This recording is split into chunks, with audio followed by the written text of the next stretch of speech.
अस्सलाम वालेकुम। आज हमारा पार्ट 3 है वीडियो सीरीज का। पहले पार्ट में हमने कहा था कि मजहबी और सियासी पेशवाइयत को छोड़ो, जो इसकी अंधी तकलीद है इसको छोड़ो, इल्म और अमल की तरफ आओ और तरक्की पाओ। और दूसरे पार्ट में हमने कुरान और सुन्ना के हवाले से बात की थी और उसमें हमने हिकमत और तदब्बर के ऊपर बात की थी। आज हमारा तीसरा पार्ट है, इसमें हम कुरान की रोशनी में गौर व फिक्र पे बात करेंगे कि कुरान पाक ने हमें गौर व फिक्र के लिए जो हमें तरक्की करने के लिए, आगे बढ़ने के लिए कहा है, उसके बारे में। तो मैं ये सूरह लुक़मान की आयत नंबर 20 है और सूरह अल जासिया की आयत नंबर 13, इन दोनों को मिला के आपको इसके बारे में बात करता हूँ। बिस्मिल्लाहिर्रहमानिर्रहीम।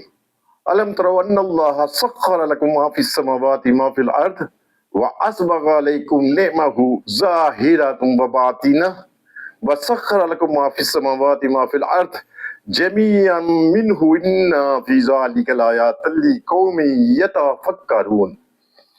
क्या तुम लोग नहीं देखते कि अल्लाह ने जमीन और आसमानों की सारी चीजें तुम्हारे लिए मुसख्खर कर रखी हैं और अपनी खुली और छुपी नेमतें तुम पर तमाम कर दी हैं। इसने जमीन और आसमानों की सारी ही चीजों को तुम्हारे लिए मुसख्खर कर दिया। सब कुछ अपने पास से इसमें बड़ी निशानियां हैं उन लोगों के लिए जो गौर व फिक्र करने वाले हैं। हमने सिर्फ आज गौर व फिक्र पे बात करनी है कि 1400 साल पहले कुरान पाक नाजिल हुआ तो उम्मत मुसलमान को ये कुरान एक बता रहा है कि हमने जमीन और आसमान में जो भी चीजें जाहिर है या पोशीदा है सब तुम्हारे काबू में कर दी है और इनमें बड़ी निशानियां हैं जो लोग इन पे गौर करने वाले हैं। हमने इस पे कितना गौर किया है। हमने अपने दीन के गलबे के लिए अपने इन अलूम के ऊपर दस्तरस हासिल करके जंगी साजो सामान के ऊपर भी अगली आयत में हम जिक्र करेंगे अगले पार्ट में। तो हमने किस हद तक इंसानियत के लिए, उम्मत मुसलमान के लिए काम किया है। जैसे कुरान में ये मुखातब करके कहा था अल्लाह ताला ने हुवल्लाज़ी अरसला रसूलहु बिल हुदा व दीनिल हक़ लियुज़हिरहु अला दीनि कुल्ली वलौ करिहल मुशरिकून। हमने रसूल को भेजा है हिदायत के लिए, सच्चे दीन के लिए, और इस दीन को तमाम दीनों पर गालिब करने के लिए, और मुशरिक कितने ही नागवार मुशरिकों को क्यों ना गुजरे। लियुज़हिरहु अला दीनि कुल्ली, यानी कि तमाम दीनों पर गलबा कैसे हासिल हो सकता है जब आपको वक्त के मुताबिक, उन हालात के मुताबिक जो भी अलूम है, जो भी आपके पास हथियार हैं, उनके ऊपर आपकी दस्तरस हासिल है तो आप गलबा पाएंगे। क्या ये है? नहीं है। तो क्या है कि हम देखते हैं कि मजहबी रहनुमा है जो बोलती हैं, जिस माइक में बोलती हैं, जो लाउड स्पीकर है, उसकी इजाद काफिर की है। जिस कुरान को पढ़ा जाता है उसकी प्रिंटिंग जिस छापा खाने से होके आई है, उस छापा खाना की इजाद काफिर की है। जिस कागज पे कुरान प्रिंट हुआ है उस कागज की इजाद काफिर की है। जिस माहौल में बयान किया जाता है उस माहौल में लाइटें लगी हुई हैं, एसी चल रहे हैं, पंखे चल रहे हैं और मौसम के लिहाज से गर्म और सर्द के सारे इंतजामात, ये सब काफिर की इजाद है। मोबाइल हाथ में पकड़ा हुआ है, सामने रखा हुआ, उस पर वीडियो बनाते हैं, फिर उसे अपलोड करते हैं फेसबुक पे, यूट्यूब पे, दीगर सोशल मीडिया के ऊपर। वो इसराइल की, यहूदियों की इजाद है जिसको हम ना तोड़ने के लिए तैयार है, ना उस पर काम करना छोड़ने के लिए तैयार है, इसलिए कि ये जरूरत बन चुका है। तो ये देखें, ये भी यहूदी की इजाद है। उसके बाद मोटर बाइक पे सफर करते हैं, या आप कार पे सफर करते हैं, या बस में सफर करते हैं, ट्रेन पे सफर करते हैं, तो वो इजाद भी किसकी है? काफिर की है। आप उम्रा करने जाते हैं, हज करने जाते हैं, तो हवाई जहाज पे सफर करते हैं, वो इजाद किसकी है? काफिर की है।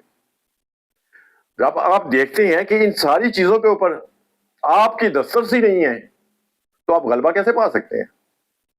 फिर हम कहते हैं अल्लाहुम्मा अहलकनल अमरीकीन व बरतानियीन। यार कुछ आप इस पे, अपनी कोताहियों पे, अपनी कमियों पर गौर व फिक्र करके अपने आप को आप उस जगह पे आप वापस लेके आए, अपने मदरसों में साइंस और टेक्नोलॉजी को पढ़ाएं। ये अल्लाह का हुक्म है और उसके मुताबिक ये है कि आपने गलबा पाना है दीन पर गलबा तब पा सकते हो जब जरूरियात की तमाम चीजें जो है आपकी तरफ से हो, तो वो आपके पास नहीं है, आप मोहताज हो गए हैं। اس لیے ہمیں ضرورت ہے کہ ہمیں عصری تقاضوں کے مطابق آنے والے مستقبل میں جو بھی ضروریات ہیں، جو بھی سائنس و ٹیکنالوجی کی چیزیں ہیں، اس میں ہم اپنے جو ہے تیاری کریں اور اس کے اوپر اپنی دسترس میں لے کے آئیں تاکہ ہم دین کا غلبہ پا سکیں. اس کے اوپر ہمارا جو تمام مذہبی رہنا اس پہ آنے کے لیے تیار نہیں. ٹھیک ہے، وہ کیا ہے جس کی ایسی چیزوں پہ آ رہے ہیں جس کا مستقبل میں یا آج کے دور میں کسی عام انسان کو اس کا کوئی فائدہ نہیں. ٹھیک ہے، قرآن تو کہتا ہے میں بڑی اللہ تعالیٰ فرماتا ہے میں نے اس قرآن کو اس زبان میں نازل کیا ہے، اسے آسان کر دیا ہے تاکہ تم سمجھ سکو. اب سمجھنے کے لیے کس کی سائنس کی ضرورت ہے؟ وہ پتھر کا زمانہ تھا، وہاں نہ ٹیکنالوجی تھی نہ انفراسٹرکچر تھا. ٹھیک ہے، وہ ان کے لیے آسان بنا دیا.